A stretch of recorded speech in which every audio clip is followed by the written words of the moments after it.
사도신경 하심으로 신앙 고백하시겠습니다.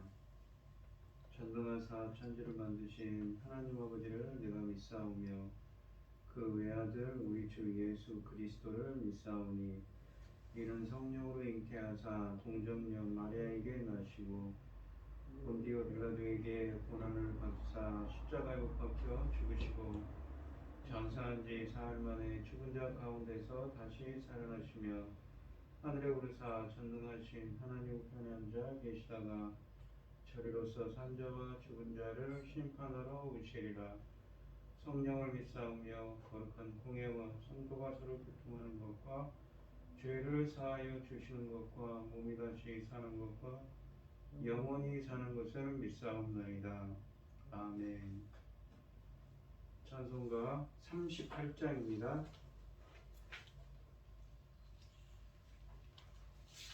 찬송가 38장입니다.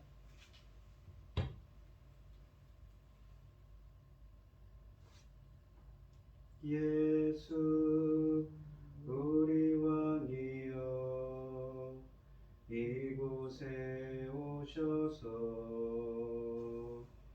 우리가 왕께 드리는 영광을 받아 주소서. 우리는 주님의 백성, 주님은 우리 왕이라. 왕이신 예수님 오셔서 좌정하사 다스리소서. 예수 우리 주시여 이곳에 오셔서 우리가 주께 드리는 찬양을 받아 주소서. 우리는 주님의 종들, 주님은 우리 주시라. 주 대신 예수님 오셔서 이 찬양을 받아 주소서. 아멘. 오늘 함께 하실 하나님의 말씀은 출애굽기 27장 1절로 21절 말씀입니다. 출애굽기 27장 1절로 21절입니다. 교독을 하도록 하겠습니다. 제가 먼저 읽겠습니다. 너는 조각목으로 길이가 5규빗, 너비가 5규빗에 제단을 만들되 네모 반듯하게 하며 높이는 3규빗으로 하고 그 네모퉁이 위에 뿔을 만들되 그 뿔이 그것에 이어지게 하고 그 제단을 놋으로 싸고 재를 담는 통과 부삽과 계야와 고기 갈고리와 불을 옮기는 그릇을 만들되 제단의 그릇을 다 놋으로 만들지며 제단을 위하여 놋으로 그늘을 만들고 그 위에 네모퉁이 놋고리 넷을 만들고 그물은 제단 주위 가장자리 아래 곧 제단 절반에 오르게 할지며 또 그 제단을 위하여 채를 만들되 조각목으로 만들고 놋으로 쌓을지며 제단 양쪽 고리에 그 채를 꿰어 제단을 매게 할지며 제단은 날판으로 속이 비게 만들되 산에서 4개 보인 대로 너는 성막의 뜰을 만들지니 남쪽을 향하여 뜰을 남쪽에 너비가 100규빗에 세마포 포장을 쳐서 그 한쪽을 당하게 할지니 그 기둥이 스물이며 그 받침 스물은 놋으로 하고 기둥의 갈고리와 기름 가름대는 은으로 할지며 그 북쪽에도 너비가 100규빗에 포장을 치되 그 기둥이 스물이며 그 기둥의 받침 스물은 놋으로 하고 그 기둥의 갈고리와 가름대는 은으로 할지며 대례 옆곧 서쪽에 너비 50규빗의 포장을 합치되 그 기둥이 열이요 받침이 열이며 동쪽을 향하여 뜰 동쪽의 너비도 50규빗이 될지며 문이 쪽을 위하여 포장이 15규빗이며 그 기둥이 셋이요 받침이 셋이며 문 저쪽을 위하여도 포장이 15규빗이며 그 기둥이 셋이요 받침이 셋이며 뜰문을 위하여는 청색, 자색, 공색, 실과 가을골 배실로 수놓아 짠 20규빗 휘장이 있게 할지니 그 기둥이 넷이요 받침이 넷이며 뜰 주위 모든 기둥의 가름대와 갈고리는 은이요 그 받침은 노시며 뜰의 길이는 100규빗이요 너비는 50규빗이요 해마포 휘장의 높이는 5규빗이요 그 받침은 노시며 성막에서 쓰는 모든 기구와 그 말뚝과 뜰의 포장 말뚝을 다 노스로 할지니라. 나도 이스라엘 자손에게 명령해 감나무로 짠 순수한 기름을 등불 위에 4개로 가져오게 하고 끊이지 않게 등불을 켜되 아론과 그의 아들들로 해마간 증거계 앞 휘장 밖에서 저녁부터 아침까지 항상 여호와 앞에 그 등불을 보살피게 하라. 이는 이스라엘 자손이 대대로 지킬 규례이니라. 아멘. 본문 말씀의 제목은 제단, 성막들과 울타리, 그리고 등불입니다. 이 성막을 위한 하나님의 지시는 지성소에 들어갈 기구로부터 시작하여 성소의 기구들, 또 성막을 짓는 것으로까지 이어졌습니다. 그리고 성막 밖에 여러 기구가 이어집니다. 먼저 제물을 바치는 제단의 양식과 필요한 보조기구가 언급됩니다. 그런 다음 거대한 이 천을 둘러서 성막의 뜰을 직사각형으로 만들고 끝으로 기름 및 등불에 관한 규례가 이어집니다. 1절에서 보시면 하나님께서 단을 만들라고 하셨는데 단은 미즈베하흐라는 히브리어입니다. 그런데 동사인 이 자바흐라는 희생제사를 드리다라는 자바흐라는 동사에서 온 명사입니다. 따라서 이 미즈베하의 제단은 제사를 드리는 단이라는 의미로 제단으로 번역되어야 합니다. 다른 곳에서는 번제물을 올려 제사를 드리는 단이라 하여 번제단으로도 불리고 또 자주 놋제단으로도 불립니다. 제단은 조각목으로 길이가 5규빗, 너비가 5규빗, 높이는 3규빗인 직사각형 통을 만들고 그 나무들을 놋으로 쌓고 하십니다. 2절에 보시면 그 네 모퉁이 위에는 뿔을 만들어 붙이라고 하셨습니다. 20장 24절로 25절에는 흙으로 쌓거나 이 쪼지 않은 돌로 쌓아 제단을 만들도록 하였는데 성막에서는 나무로 그리 크지 않게 만들라고 하셨습니다. 이렇게 네모로 만드는 것은 옮겨 다니기 편리하게 하기 위해서입니다. 나중에 이후에 솔로몬이 지은 성전의 제단도 모양은 같지만 놋으로 만들었고 네 뿔이 달려 있습니다. 크기는 길이가 20규빗, 너비가 20규빗, 높이가 10규빗으로서 성막의 것보다 몇 배는 컸습니다. 제단의 네 모퉁이에 뿔을 달았는데 이 제단의 뿔은 이 어떤 용도로 사용되었을까요? 이 몇 가지 추론해 볼 수 있는 것이 있는데 첫째는 뿔은 능력과 권세, 왕권을 상징합니다. 이 한나의 기도에서 여호와께서 땅끝까지 심판을 베푸시고 자기 왕에게 힘을 주시며 자기의 기름 부음을 받은 자의 뿔을 높이시리로다 라고 노래합니다. 여기서의 기름 부음 받은 자는 왕을 가리키며 뿔은 그의 권세와 왕권을 가리킨다고 사무엘하 22장 3절에 쓰여져 있습니다. 또한 뿔은 희생제물을 드릴 제사를 짐승을 묶는 데 사용한 것이라고 시편 118편 27절에 말씀하십니다. 세 번째로 보시면 열왕기상 1장 50절에 보시면 범죄의 혐의가 있는 사람이 탄원을 위해 붙잡기도 했습니다. 또한 뿔은 네 번째로 보시면 제단을 대표하는 의미도 있었습니다. 제사를 드릴 때 피를 뿔에 바른다고 29장 12절에 쓰여져 있습니다. 이것은 그 제단을 정결케 하는 의식일 것입니다. 뿔에 희생제물의 피가 뿌려짐으로써 제단이 깨끗해졌고 그 제단 위에 있는 제물이 하나님이 받으실 만한 깨끗한 제물이 된 것입니다. 제단의 부속기구들을 만들었는데 죄를 담는 통과 부삽, 대야, 갈고리 그리고 불을 옮기는 그릇 등을 만들었다고 이 3절 말씀에 쓰여져 있습니다. 이 모든 그릇들은 놋으로 만들었습니다. 다른 기구들은 그 용도가 분명한 것 같고 특히 대야라는 말은 히브리어로 미즈라크인데 사발, 대접을 가리킵니다. 이것은 본문에서는 그 크기가 컸기 때문에 대야로 번역한 것 같습니다. 이것은 희생제물의 피를 담아 기구들에 뿌리는 용기로 사용되었습니다. 하나님은 제단을 위하여 놋으로 그들을 만들고 그물을 만들고 그 네 모퉁이에 놋고리 넷을 만들라고 4절에서 말씀하십니다.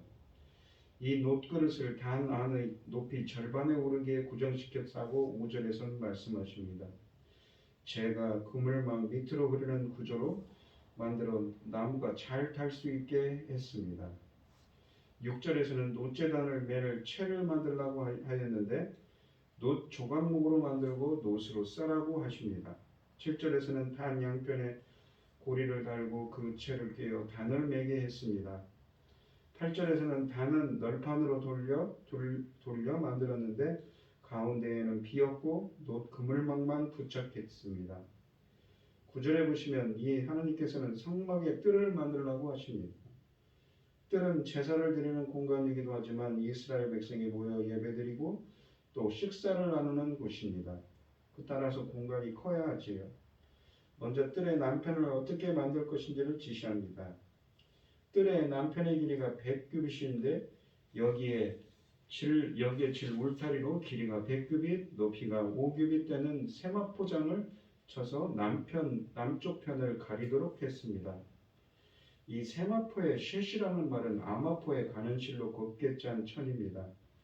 이집트에서 주로 생산됐습니다. 이 세마포는 제사장의 의복을 만드는 데도 사용되었는데 본문에서는 성막의 휘장과 덮개로 사용됐습니다. 이 세마포 휘장의 켈라는 커튼입니다. 한쪽 편을 당하게 하라는 말은 이 세마포 휘장으로 한쪽 편의 울타리로 만들라는 것입니다. 이 10절에 보시면 휘장을 세울 수 있도록 기둥을 만들어 세우는데 남쪽 편의 기둥은 20개였습니다. 이 각 기둥들은 놋으로 만든 받침대 위에 세웠습니다. 또 기둥에 갈고리를 만들었는데 갈고리라는 말은 와우라는 히브리어로서 이 휘장을 기둥에 고정시키게 하는 고리입니다. 그리고 가름대를 만들어 기둥과 기둥 사이를 붙들도록 합니다. 이 갈고리와 가름대는 은으로 만들었다고 10절에 쓰여져 있습니다. 이상은 남편 울타리에 대한 설명입니다. 이 북편에도 남편의 것과 같이 휘장의 길이가 100규빗이었고 기둥도 20개였으며 그 기둥의 받침도 20개이며 놋으로 만들었습니다. 또 기둥에 갈고리와 가름대를 은으로 만들었다고 11절에 말씀하십니다.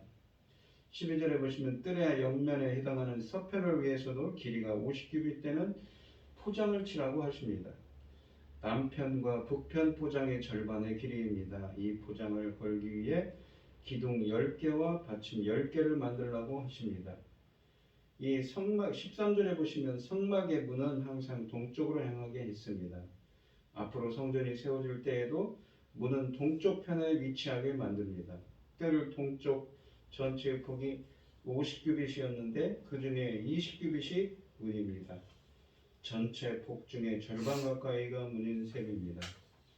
매우 넓은 문이라 할 수 있습니다. 이 문 이편의 가름막을 위해 포장을 15규빗을 만들었고 그것을 세울 기둥이 셋이고 또 받침도 셋이라고 14절에 말씀하십니다. 15절에 보시면 문 저편을 위해서도 똑같이 포장이 15규빗, 기둥이 셋, 그리고 받침도 셋을 만들었습니다. 16절에 보시면 성막문은 청삭, 자색, 홍색 실과 가늘게 꼰 배실로 스노와 짠 20규빗의 직물로 만듭니다. 옆 울타리의 휘장은 세마포 천이었는데 문의 휘장은 그보다 훨씬 더 고급스럽고 아름다운 천입니다. 여러 가지 4가지 색깔과 또 가는 아마포 실로 스노와 짠 천입니다. 이 문을 더 중요시 여겼다는 의미지요. 이 휘장을 걸 수 있게 4개의 기둥과 4개의 받침을 세우게 했습니다. 17절에 보시면 기둥에 은으로 만든 갈고리가 있었고 또 받침은 노수로 만들었습니다. 이 문은 이스라엘 전체가 들어가야 할 문이므로 커야 했습니다. 문은 하나였으며 제사장이나 일반 백성이나 구분 없이 이 한 문으로 출입했습니다. 뜰 전체의 면적을 보면 가로가 100규빗, 세로가 59규빗, 높이가 벽으로 둘러진 휘장의 높이가 5규빗이라고 18절에 말씀하십니다. 성막을 평수로 따지면 약 370평 정도가 됩니다. 성막에서 쓰는 모든 기구를 노수로 만들었고 포장, 그러니까 휘장, 말뚝도 모두 노수로 만들었다고 19절에 말씀하십니다. 말뚝, 그러니까 쐐기 못은 지붕을 덮는 휘장들을 땅에 고정시키는 데 사용됐습니다. 성막에 쓰인 재료들을 보면 성소의 것과 뜰의 것들에서 가치의 차이가 있습니다.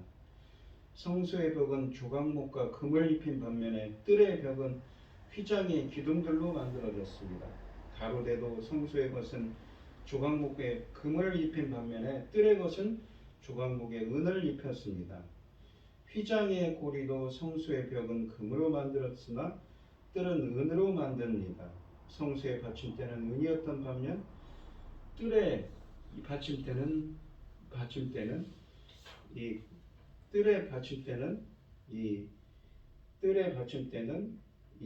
무엇입니까? 조각목으로 만들었습니다.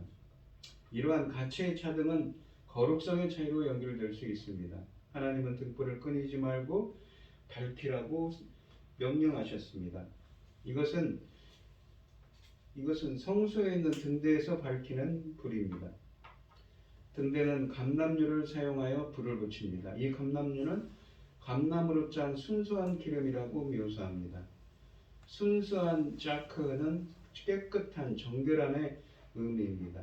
맑은 기름이라고 할 수 있습니다. 일반적으로 감람유를 짤 때에 먼저 감람 열매를 맷돌에 갈아 그리고 자루에 넣어 무거운 돌을 올려놓아 기름이 흘러나오게 합니다. 그러나 상품의 기름을 얻으려 할 때에는 최상의 열매를 골라 나무막대로 찢습니다. 이때 너무 많이 으깨어지지 않게 가볍게 찢습니다. 자루에 넣어 눌려서 맨 처음 나오는 기름이 가장 맑은 기름입니다. 하나님은 아론과 그 아들들이 성소에서 등불을 점검하는 일을 담당하라고 21절에 말씀하십니다. 제사장이 이 등불의 봉사를 하라는 것이지요. 회막안 증거계약 휘장 밖은 성소를 가리킵니다. 이 저녁부터 아침까지 항상 여호와 앞에 그 등불을 보살피게 하라고 하십니다. 보살피다라는 말은 정돈하다, 배열하다라는 의미입니다. 7 등대의 불이 조금 더 흐트러짐 없이 잘 타고 있는지를 점검하라는 것입니다. 이 봉사는 대대로 지킬 규례라고 하셨습니다. 앞으로 계속하여 이 명령을 잘 수행하라는 것이지요. 21절에 보시면 구약에서 회막이라는 말이 처음으로 사용됐습니다. 회막은 만남의 천막이라는 용어입니다. 이미 언급한 것처럼 하나님께 이 성소는 하늘 처소를 떠나 잠시 머무시는 주님의 처소입니다. 반면에 이스라엘에게는 이 성소가 하나님을 만나는 곳입니다. 그래서 회막이지요. 이스라엘은 이 회막에서 주로 하나님의 말씀을 듣습니다. 그러므로 회막은 하나님의 계시를 받는 곳으로의 기능이 가장 중요하지요. 말씀이 육신되어서 우리에게 거하시게 오신 예수 그리스도를 오늘 이 시간 우리도 만나는 여러분들이 되시기를 바랍니다. 또한 제물을 바치는 단은 최대한 가볍게 만들었습니다. 왜냐하면 이 솔로몬의 성전에서는 엄청나게 크지만 이 성막은 이동해야 되기 때문이지요. 불에 타지 않도록 노수로 싸긴 하지만 나무를 주재료하였고 널판을 사용하여서 안이 비도록 합니다. 쉽게 옮길 수 있도록 양쪽에 채를 만들어 달았습니다. 광야 생활을 하는 동안 끊임없이 이동해야 하기 때문이지요. 나그네로 자처하면서 가는 곳마다 제단을 쌓았던 아브라함, 이삭, 야곱처럼 삶이 아무리 바빠도 하나님을 예비하는 일을 쉬어서는 안 되기 때문이었습니다. 또한 성막은 둘레 울타리가 쳐졌습니다. 둘러 쳐진 울타리와 휘장은 안과 밖을 구분합니다. 밖은 세속이지만 안은 거룩합니다. 하나님이 장소인 대신 장소이며 거룩한 곳이기 때문이지요. 문을 통하여 그 안으로 언약의 백성인 이스라엘만 들어갈 수 있습니다. 이 세마포 휘장은 거룩과 속된 것을 구별하는 막입니다. 그런데 울타리 휘장 안에 들어갈 수 있었던 이스라엘은 하나님 앞에 갈 수 있었던 대단한 자부심을 가졌습니다. 신약에서 주님이 다시 일으키신 성전인 교회에는 우리가 함께 참여할 수 있음에 감사해야 합니다. 우리가 바로 하나님의 소유인, 하나님의 보물인 백성이며 왕같은 제사장이며 거룩한 나라이기 때문입니다. 옛 이스라엘 못지않게 우리도 선택된 백성으로서의 자부심과 거룩성을 갖는 여러분들이 되시기를 바랍니다. 제단은 하나님께 제물을 바치기 위한 시설입니다. 히브리서 9장 12절로 14절, 10장 10절을 보시면 제단에 바치는 각종 동물은 훗날 우리를 위해 십자가를 지신 예수 그리스도를 미리 보여주는 것이고 예표하는 것입니다. 이 단을 하나님의 임재를 상징하는 성소 입구에 둔 것은 이 주 예수 그리스도가 하나님께 나아가는 유일한 길이 되시기 때문입니다. 이 거대한 휘장을 둘러 뜰을 구분하였습니다. 성막 밖과 구분되는 거룩한 영역임을 표시하며 하나님의 거룩하심과 하나님의 백성이 갖추어야 할 거룩함을 일깨우신 것이지요. 동쪽에는 큼직한 문을 두어 제물을 바치는 사람들이 드나들 수 있게 했습니다. 아름답게 꾸민 문은 문 안쪽에 생명과 구원이 있음을 보여줍니다. 오늘 이 시간 우리의 삶도 밖과 구분되는 높은 이장, 곧 거룩함을 갖추도록 기도하는 여러분들이 되시기를 바랍니다. 오늘 본문 말씀을 보시면 이 말씀이 육신되어 우리 가운데 거하시기로 오신 예수 그리스도께서 이 우리와 함께 하시는 것처럼 성막은 주님과 만나는 곳, 회막이라고 주님께서 말씀하십니다. 오늘 이 시간 우리 가운데 거하시기 위해서 장막을 치게 오신 예수 그리스도를 만나는 여러분들이 되시고 주님과 교제할 수 있는 오늘 하루가 되게 해달라고 간절히 기도하며 나아가시는 여러분들이 되시기를 축원드리겠습니다. 기도하겠습니다. 하나님 아버지 감사합니다. 주님께서는 성막을 짓고 이스라엘을 만나기 위해서 그 성막을 또한 회막이라고 부르십니다. 말씀이 육신되어 우리 가운데 거하시게 오신 예수 그리스도를 오늘 주님과 만나고 주님과 동행하는 우리의 삶이 되게 하여 주시옵시고 히브리서에 있는 말씀처럼 예수 그리스도의 십자가의 보혈로 말미암아 담대히 주님과 나아가 교제할 수 있는 오늘 하루가 되게 하여 주시옵소서. 이 모든 말씀 거룩하신 예수님 이름으로 기도합니다. 아멘. 하늘에 계신 우리 아버지여 이름이 거룩히 여김을 받으시오며 나라의 임하옵시며 뜻이 하늘에서 이룬 것 같이 땅에서도 이루어지이다. 오늘날 우리에게 일용할 양식을 주옵시고 우리가 우리에게 죄 지은 자를 사하여 준 것 같이 우리의 죄를 사하여 주옵시고 우리를 시험에 들게 하지 마옵시고 다만 악에서 구하옵소서. 대개 나라와 권세와 영광이 아버지께 영원히 있사옵나이다. 아멘. 오늘 주신 말씀 가지고 함께 기도할 때에요. 먼저는 이 말씀이 육신되어 우리 가운데 거하시게 오신 예수 그리스도가 이 주님을 만나시고 이 회막에서 이스라엘 백성들이 하나님을 만난 것처럼 우리도 예수 그리스도와 만나고 주님과 동행하는 삶이 되게 해달라고 담대히 주님의 전에 나아갈 수 있는 우리가 되게 해달라고 간절히 기도하시고 어려움을 당하신 분들과 각자 기도 제목을 가지고 주여 삼창하시면서 통성으로 기도하도록 하겠습니다. 주여 주여 주여. 아버지 하나님 감사합니다. 임마누엘의 하나님이신 예수 그리스도 오늘도 동행할 수 있는 주님을 만나는 하루가 되게 하여 주시옵소서. 코로나로 그동안 어려웠는데 이제는 많이 좋아져서 많은 사람들이 정말 수고하고 많은 사람들이 걱정하고 있었지만 이렇게 회복하게 하여 주시오니 감사를 드립니다. 건강도 붙들어 주시고 경제적으로도 어려움이 없게 하여 주시옵소서. 우크라이나에서는 전쟁이 벌어지고 많은 사람들이 힘듭니다. 또 우리나라도 새로운 정권이 세워졌지만 걱정과 근심이 너무나 많습니다. 주님께서 붙들어 주시고 주님의 권능의 손으로 아니하여 주시고 인도하여 주시옵소서. 붙들어 주시옵소서. 아버지 주시옵소서.